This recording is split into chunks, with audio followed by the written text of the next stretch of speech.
We all have an instinctive need to be accepted by family, member groups, and society. This need is so strong when it is altered in a negative way, it can literally impact your mental and physical health. Racism sends messages that say you don't belong based on who you are. For Black Indigenous people of color, BIPOC, these messages range from covert microaggressions to overt acts of aggression. Meet Derek. He worked very hard when he was in high school to be the first in his family to go to college. His father always taught him that education could assist him with whatever path he decided to seek in life.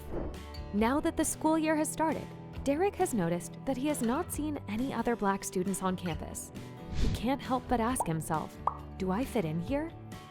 One day in his class, his professor asked everyone to get into a group of 3. Derek noticed that in his group, 2 male white students began talking to each other right away. They were not talking to him, but because he was in their group, he listened with attention and presented with body language that he was listening to the conversation.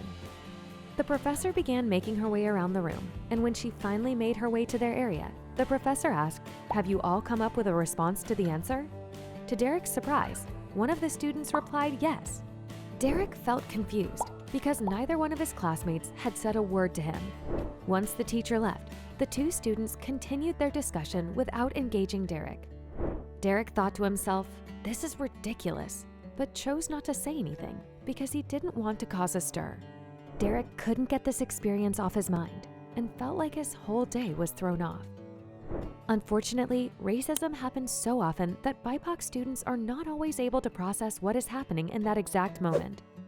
It is normal to feel a sense of hurt and to not be sure why the situation is bothering you. Derek later discussed what happened in class with someone he trusted. He struggled to understand whether or not this situation was even racist. He did not know whether they were intentionally ignoring him or not.